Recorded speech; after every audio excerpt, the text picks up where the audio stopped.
mararka qaarkood shay ay dhici karto inaad maalin walba isticmaasho ama shay ay dhici karto inaanu agtaada wax weyn ka ahayn ayaa qiimaha caafimaad ee uu leeyahay waxay u dhigmi kartaa bilooyin aad isticmaasho dawo dhakhtarku kuu qoray. Haddaba midhaha xulbadda iyo faa'iidooyinka caafimaad ee laga helo ayaynu ku arki doonaa muuqaalkeennane ila soco. hooyoy daraaday maxaad weeye daran baabtay daran iyo xanuun iyo maxaad difaso mudatay dirgan waa culays iyo maxaad socod ku dihashay wax diibna la saariyo maxaad doomatada daysay وعدمنا الله ساري ومحاد ومتهديسي دي هشدي فوشي محاد نبر لدور صنطي دم قشد حانون كاليها ضوم وليك سودوتسن دوكسي يدبتادي ومحاد لابتاي ودوكتي دم بركاقه هويو محادي دردور سيزي. xulbaddu waa geedaweed faa'iidooyin caafimaad oo tiro badan laga helo, waxaana xulbadda ku jira maadooyin aan ku jirin noocyada kale ee dhirta oo muhiimna u ah caafimaad qabka jidhka. Haddaba midhaha xulbadda oo la daqiijiyo kadibna biyo diiran lagu darsado oo la cabo, ama midhaha xulbadda oo inta la qalajiyo sidooda loo cuno, iyo 10 faa'iido oo ay jidhka u leeyihiin ayaynu ku arki doonaa casharkeennan maanta. Waxaanay kala yihiin faa'iidooyinka midhaha xulbaddu ay jidhka u leeyihiin sidan soo socota. 1. waxay si la yaab leh uga shaqaysiyaan dheefshiidka amaba guud ahaanba uurku jirta, waxaanay yareeyaan gaaska badan ee caloosha, waxaanay caloosha ka saaraan gooryaanka, waxaanay dawo fiican u yihiin xanuunka bawaasiirta, waxaanay qofka u furaan cunto cunista, waxaanay kaxeeyaan calool istaagga badan ee caloosha, waxaanay meesha ka saaraan casiraada badan ee caloosha, xadna waxay u yeelaan dibirada laga qaado cuntooyinka la cuno qaarkood. 2. waxay hoos u dhigaan dawo fiicanna u yihiin xanuunka macaanka noociisa labaad, laakiin dadka qaata kiniinka macaanka waxaa lagula taliyay inaanay isticmaalin midhaha xulbadda. 3. waxay hoos u dhigaan ilaa xadna yareeyaan miisaanka badan ee jidhka, waxaanay gubaan oo jidhka ka saaraan subagga saayidka. 4. midhaha xulbadda oo subaxdii la isticmaalaa waxay jidhka ka ilaaliyaan inuu yeesho unugyada fidiyo kansarka, waxaanay jidhka ka difaacaan bakteeriyada iyo jeermiska noocyadooda kala duwan. 5. marka biyo diiran lagu darsado midhaha xulbadda kadibna subaxdii la isticmaalo, waxay jidhka ka saaraan hargabka, waxaanay wanaajiyaan caafimaad qabka sanka iyo dhuunta. 6. waxay keliyaha ka ilaaliyaan qururuxa iyo dhagaxaanta ku samaysanta keliyaha, korna waxay u qaadaan caafimaad qabka guud ee keliyaha. 7. waxay yareeyaan xanuunada laga dareemo kala goysyada jidhka, waxaanay jidhka ka caawiyaan inuu ka bogsado nabarrada soo gaadha jidhka. 8. waxay u wanaagsan yihiin caafimaad qabka maqaarka sare ee jidhka. 9. waxay ka hortag ka noqdaan qaar ka mid a xanuunada ku dhaca maskaxda. 10. xulbaddu waxay u wanaagsan tahay hooyada ilmaha nuujinaysa, laakiin hooyada uur kale waxaa lagula taliyay inaanay isticmaalin midhaha xulbadda. dhinaca kalena waxaa laga digay inaan waqti badan si xidhiidha loo isticmaalin midhaha xulbadda. waqtiga ugu fiican ee midhaha xulbadda si xidhiidha loo isticmaali karana waxaa lagu sheegay ugu badnaan 4 wiig iyo wixii ka yar. ilaahay baana cudurka iyo caafimaadkaba haya. dubaaqayga laabta iyo qalbiga gabay ka soo dugmay, dareen waalid gabay daranoo duciya maamuusa, doorkay hooyaleedayna gabay dhabu daraaseeyey, oo haatan soo degay balaan dilka kaygaadsho. noolahaba dulqaad iyo hadduu daraaja ruux sheegan, dabciisa mina lagu faaniyo deexashiyo haybad, ama labidan duugoobinoon lana daboolaynin, abaa labidan duugoobinoo diinta lagu sheegay, hooyoy adadow helay tunaan sharaafe. si kastoon dadaaliyo waxqabaad kula daba joogo, amahan xashkaba ku diroon kugu dawaafsiiyo, abaalkaga dunyiyo walee dahab magoyaane, darsayaan awoodiyo ducaan ku dalbeayaaye, hooyo ilaahay ku daraje macaan labada daroodba.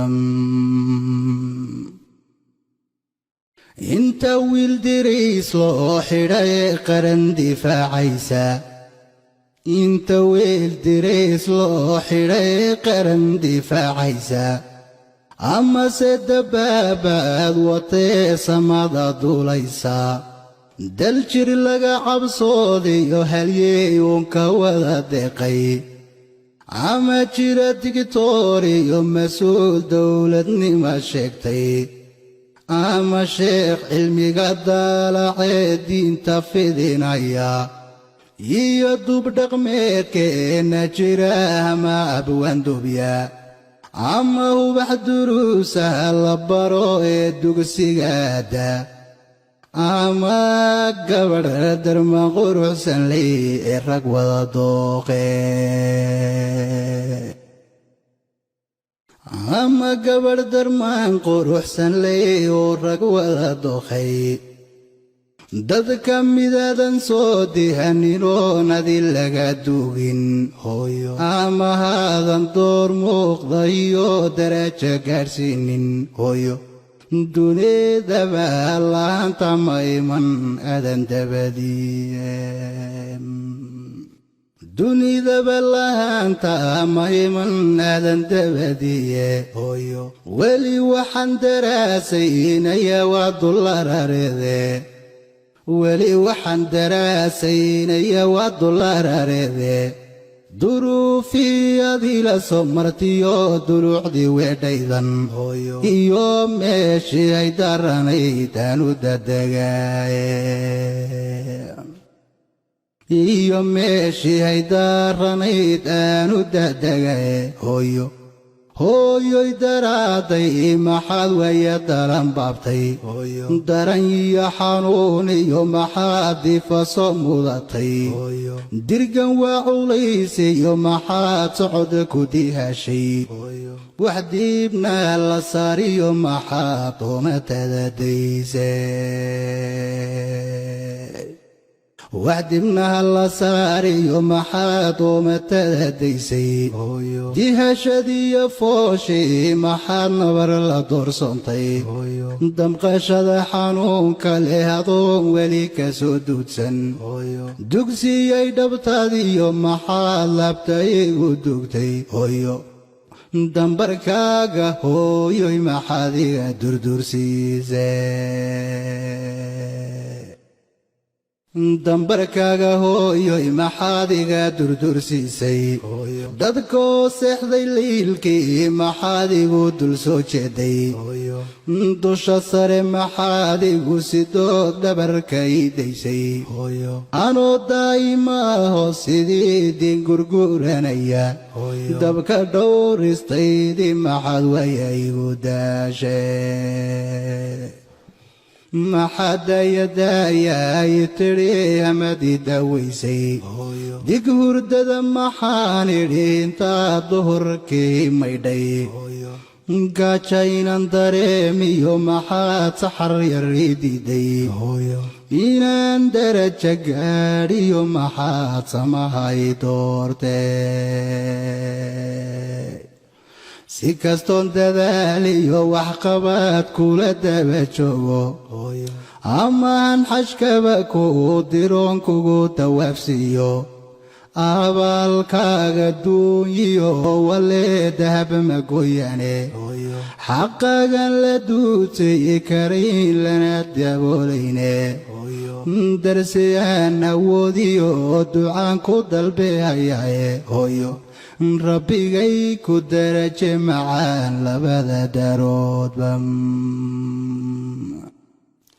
hooyoy dadaadiyo cimriga daa'im laban labye caafimaad ku deexo in badan dunida sii jooge caafimaad ku deexo in badan dunida sii jooge diqada dareentiyo ilaa daranya ka dhowrye oo dembigaaga dhaafyo wanaag ku diiwaangeliye dembigaaga dhaafyo wanaag ku diiwaangeliye mawd baan waxdaynin markii laystoldhiga seefta dibnahaaga tawxiid ilaahugu dambaysiiye oo qabrigaaga daar waasaciyo nalalka ku darye وداره فردوسي وجننا لغو دردرسي وربي كدرج معان لبدا دارود بم ربي كدرج معان لبدا دارود